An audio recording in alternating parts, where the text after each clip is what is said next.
ارشد ملک صاحب سے ایک ٹرمپ کا شارٹ چلوا کے اس کے اوپر بھی کامنٹ لے لیں. ٹرمپ صاحب نے بھارت کو کیا بولا ہے؟ India has not been a good trading partner because they do a lot of business with us, but we don't do business with them.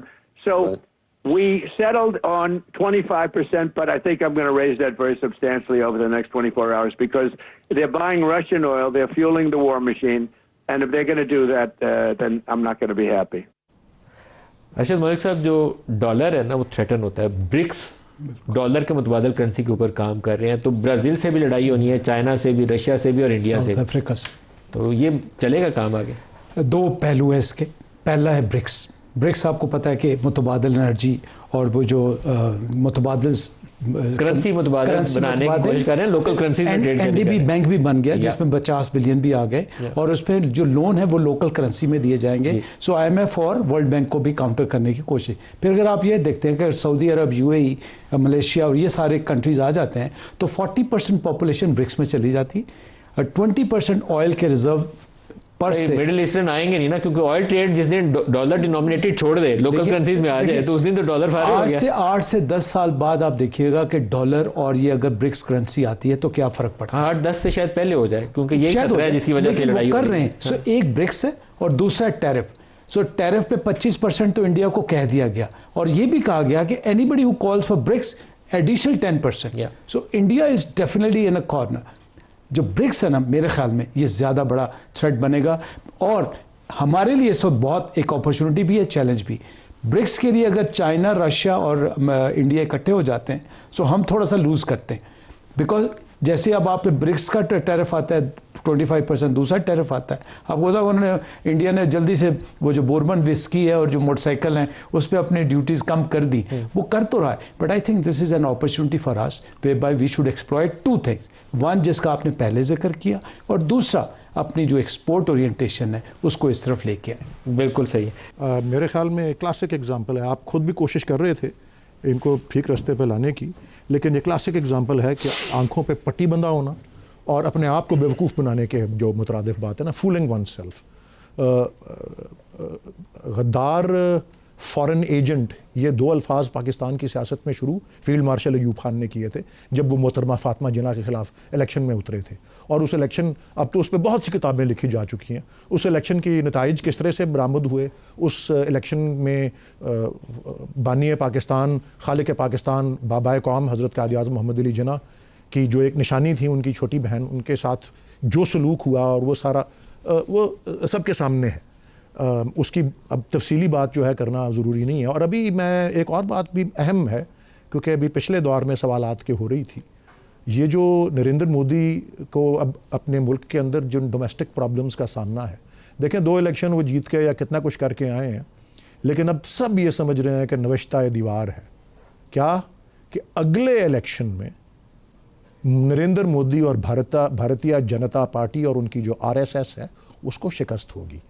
اور آپ یہ بات کہہ چکے ہوئے ہیں ابھی اپنے پروگرام کے پچھلے حصے میں کہ اگر اس جمہوری عمل کو, لوگوں کی رائے دہی کی عمل کو پورا موقع دیا جائے, اور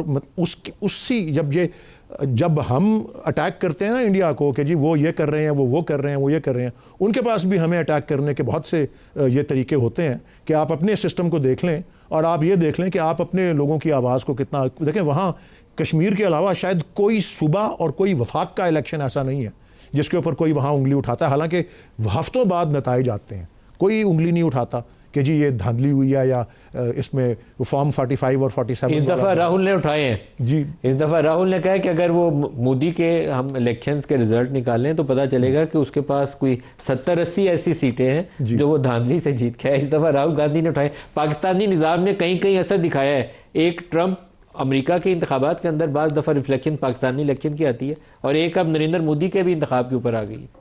جی, بہرحال وہاں پہ جمہوری عمل کو ڈی ریل نہیں کیا جاتا, اس کے نتائج آ جاتے ہیں. میں چلیں سمجھ لیں جو بھی ہوا, لیکن اگلا الیکشن جو ہے آپ ہم سب کو اندازہ ہے کہ وہاں پہ جو ہے کس قسم کے نتائج جو ہیں وہ آئیں گے اور کس طرح. بات صحیح ہے, مودی ٹربل میں ہے, مودی ٹربل میں ہے. اور جہاں پہ دیکھیں, میں انگلستان جب پڑھنے گیا تو 10واں 12واں پتہ نہیں کتنا 15واں سال تھا مارگریٹ تھیچر کو پرائم منسٹر ہوئے ہوئے, اور بس میرے آنکھوں کے سامنے کیا ہوتا ہے جی, ایک تو ان کو اپنی پارٹی جو ہے رد کرتی ہے اور جان میجر آ جاتے ہیں ان ہاؤس, اور پھر الیکشن آتا ہے اور اس کے بعد ٹونی بلیئر اور کتنے دہائیوں کے بعد, کتنے عرصے کے بعد, بٹ یہ ہے کہ سونر اور لیٹر اگر ڈیولپڈ اور پراپر جو ہے پولیٹیکل پروسیس اور ڈیموکریٹک سسٹم ہو تو سونر اور لیٹر اس میں تبدیلی آ جاتی ہے. لوگ ساری حیات کسی کو نہیں ایک جمہوری نظام کے اندر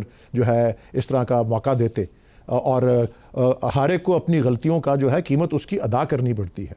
تو اس کے علاوہ آپ نے کہا نا میری کیا رائے ہے جی, میں آپ کو بتا دوں کہ اگر پاکستان کو توڑنے کی بات کسی پاکستان کی مین سٹریم پولیٹیکل پارٹی یا اس کے لیڈر نے میرے نالج میں کبھی کی ہے تو وہ اس آدمی کا نام الطاف حسین ہے. اگر پاکستان کی ہسٹری میں کوئی پارٹی ایسی ہے جس کو جلاؤ, گھیراؤ اور بوری بند لاشیں اور بھتہ خوری ہے, اس کا نام پی ٹی آئی نہیں ہے. وہ پارٹی حکومت کے اندر بیٹھی ہوئی ہے. وہ پارٹی جنرل مشرف کی ڈکٹیٹرشپ کو بچانے کے لیے لوگوں پہ کراچی میں گولیاں چلا رہی تھی. یہ وہ بھی مئی کی ہی تاریخ تھی, کوئی غالباً وہ 8 مئی تھا یا کیا تھا, جو 2007 سے 12 مئی. تو یہ ہمارے پہ ایسی انگلیاں اٹھانے کے ہم نے وہ دن بھی دیکھے ہوئے ہیں جب پارٹی ہماری کو مذاق اڑایا جاتا تھا. عمران خان 20-25 لوگوں کے ساتھ اکیلے کھڑے ہوتے تھے کسی کنٹینر کے اوپر 0 پوائنٹ پہ, اور نیچے 25-30 اور لوگ ہوتے تھے, اور وہ کہا کرتے تھے مجھے اگر اکیلا بھی کھڑا ہونا پڑ جا, کہ جن ایشوز میں وہ اسٹرانگلی بلیو کرتے تھے, ڈرون اٹیکس میں, دوسروں کی جنگ میں حصہ بننے میں, یہ وقت بھی تھا.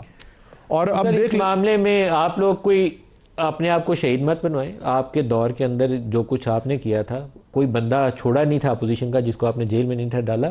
وہ درست مثال نہیں تھی, لیکن جو مثال یہ بنا رہے ہیں وہ بھی درست نہیں ہے, کیونکہ اس وقت وہ غلط ہے تو اب بھی غلط ہے. نہ وہ جسٹیفائیبل تھا.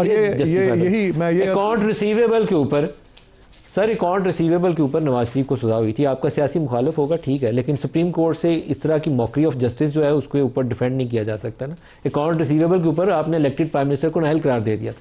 یہ نظام تھا سر, کوئی خدا کا نام ہے. ہاں جی, بٹ یہ دیکھ لیں کہ ابھی جو موجودہ سابق وزیر اعظم ہیں ان کے اوپر 186 کیسز ہیں, اور ان میں سے 4 جو ہیں سر یہ مذاق ہے نا, 4 کے نتائج جو ہیں وہ آ گئے ہیں. 3 کی دھجیاں اڑ چکی ہیں, چوتھا والا لگنے نہیں دے رہے. 5 مہینے ہو گئے ہیں. دیکھیں نا عدت کیس کے ساتھ کیا ہوا, دھجیاں اڑ گئیں. کیا ہوا سائفر کیس کے ساتھ, دھجیاں اڑ گئیں. شاید پاکستان کی سیاسی تاریخ میں جو سب سے بےہودہ مقدمہ ہوگا نا, پتہ نہیں کہ کوئی اگر رینکنگ کروں تو شاید ٹاپ آف دی لسٹ یہی آئے گا. یہ عدت والا کوئی جنہوں نے کیا تھا ان کو بھی اگر ندیم ملک صاحب تو اس کو نہ چھیڑتے. میں اکثر مثال اور اخبار لے کے آتا ہوں آج کل نا, کیونکہ جرنلزم کہا جاتا ہے is the first draft of history, اور میں اکثر ڈان اخبار دکھاتا ہوں. آج میں سمجھتا ہوں کہ ایکسپریس ٹریبیون نے بڑی جرت کی ہے, 1 نہیں 2 یہ مضامین دیکھیں جسٹس سسٹم کے بارے میں جو اس نے ایکسپریس ٹریبیون میں آیا ہے, اور کس طرح سے وہ دکھایا ہے کہ پاکستان کا نظام انصاف جو ہے وہ تباہ و برباد جو ہے. یہ الفاظ اس کے ہیں, میرے نہیں ہیں, اور یہ میرا اخبار نہیں ہے. اور یہ پھر جو انہوں نے اداریہ لکھا ہے آج, P T I on the streets, اس سے بھی پتہ لگتا ہے. اور یہ بھی بتا رہے ہیں کہ جی ٹھیک ہے گورنمنٹ سمجھے کہ وہ اپنے آپ کو کہ بڑی مضبوط ہے, اور عمران خان بہت پاپولر ہیں, یہ کہہ رہے ہیں اس میں سب سے بڑا لوزر پاکستان کی جوڈیشری ہے. اور وہ اس کا بھی آپ ذکر کر چکے ہیں. 26ویں ترمیم کے بعد اب کیا ہو گیا, اور اب 27ویں کے بعد کیا ہونا ہے. اچھا, ایک بالکل اینڈ پہ